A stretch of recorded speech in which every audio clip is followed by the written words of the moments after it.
Hi, I'm Bats, and this is probably my 50th time recording this because I just cannot talk properly. But I've been collecting lalaloopsy dolls on and off for a few years now, since about 2021.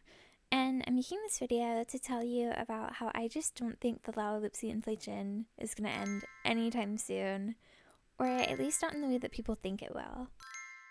So if you somehow haven't noticed recently, there's been a huge spike in the popularity of lalaloopsy dolls since earlier this year, I think. If you're somehow unfamiliar with the lalaloopsy brand, I'll give you some brief background right now. Lalaloopsy was a doll line created by MGA, which is known for creating Bratz and LOL Surprise and more recently Rainbow High, and like a few other things, but they were released in 2010, not as the name we know them by today, but as Bitty Buttons. And with the release came 8 original dolls who were so magical and so cute, and who came to life when their last stitch was sewn, each plastic ragdoll taking on a unique theme based on the fabric they were sewn from and sometimes the date that they were made.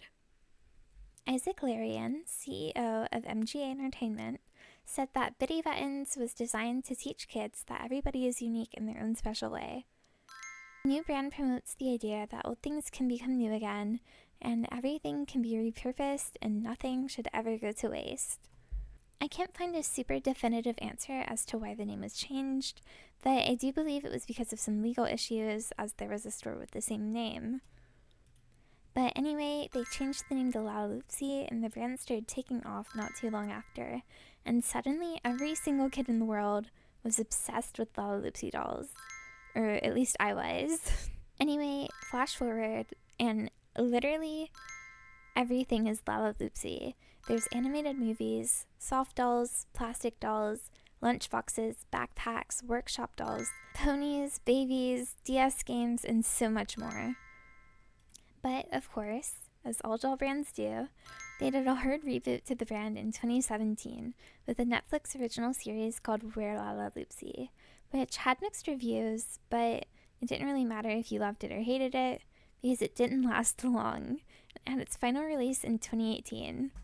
Then flash forward even further, and in 2021, the lalaloopsy brand decided to do a special little re-release for their 10th anniversary, bringing back many of the classic dolls we all love and some new additions too, which is when I started to officially collect them.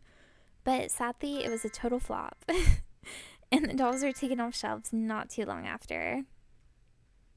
Which finally leads us back to the present day of 2025, where lalaloopsy prices are higher than ever, and if you want a brand new in her box, Bubble Smack and Pop, you have to pay $900. I can't quite pin down when this lalaloopsy craze started to happen, but I do believe it started on TikTok when people started to make ASMR with lalaloopsy dolls' heads. It seems strange, but I swear, this started some bizarre domino effect which led to some of the fastest doll inflation I had ever seen. It feels like overnight that dolls listed at $20 or $30 were suddenly way over $100, and people were buying them out so fast. It was like a race to see who could spend the most money on lalaloopsies. eBay, Mercari, Vinted, Depop, Facebook Marketplace, pretty much any selling platform had a drastic increase in the lalaloopsies being listed, as people found out that they were now worth something more than a few dollars. Thus began the lalaloopsy inflation of 2025, where people genuinely think it's a good idea to list their very common, otherwise worthless dolls for thousands of dollars. It's been wild to watch this unfold as I'm in so many lalaloopsy trading groups. But the current state of the market feels like everyone chooses one lalaloopsy girl to hyperfixate on for 1 week, and her price will skyrocket instantly, and that's everyone's holy grail and everyone wants her.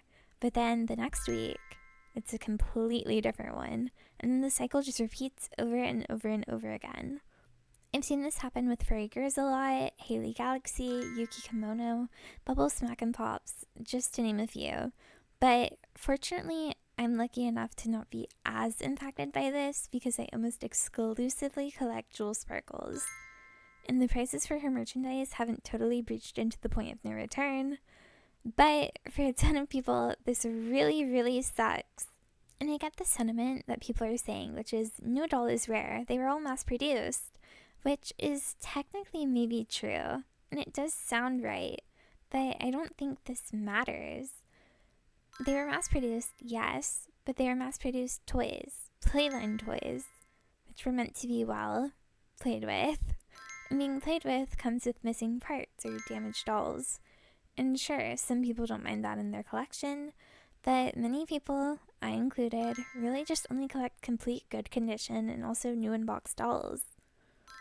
My thing is, in my opinion, I think Lalaloopsy is unique in the fact that it's not a very traditional old-fashioned doll brand like Monster High or Bratz, which a lot of collectors gravitated to, thus keeping the dolls in pretty good condition, or better yet, new in box. But Lalaloopsy having few collectors or limited edition dolls really did gravitate to a younger audience, mainly focusing on younger characters with childlike themes. So I would honestly go out on a limb and say, yes, in good condition, I think these dolls are probably on the rarer side. Whether that makes the prices worth it to you as an individual is honestly completely up to you. And if it makes you happy and you have the funds, then I say go for it. But if you don't, then that's also okay. In the end, I'm kind of just saying that no, I don't see the prices going down. At least not as much as people think they will. Because we've seen this happen before with mainly Monster High, but also other doll brands. People are willing to pay what they're willing to pay, and that's just how it is. I do find some of the prices absurd, of course, but also it's important to remember that doll collecting isn't a necessity. And there are a lot of doll brands out there that are affordable, and it's not bad to collect dolls that aren't as popular or trendy. And maybe you'll get lucky and the dolls you collect will skyrocket in prices and you'll be sitting on a gold mine or something. I don't know. But yeah, this whole thing is kind of silly. Harassing the buyers just doesn't do any good. And we're all just a part of this little community. And I think we should probably maybe just get along and enjoy the hobby. I mean, doll collecting is a luxury, and if you can afford it, then that really sucks, but also things happen and prices change, and I think that's just how it's going to be forever. And I really wouldn't count on seeing new in-box $25 Lalaloopsy dolls anymore. But that's just my opinion, and maybe things will change, and maybe the prices will go down a ton. But I seriously doubt it, and I don't see that happening. But let me know what you think, and bye!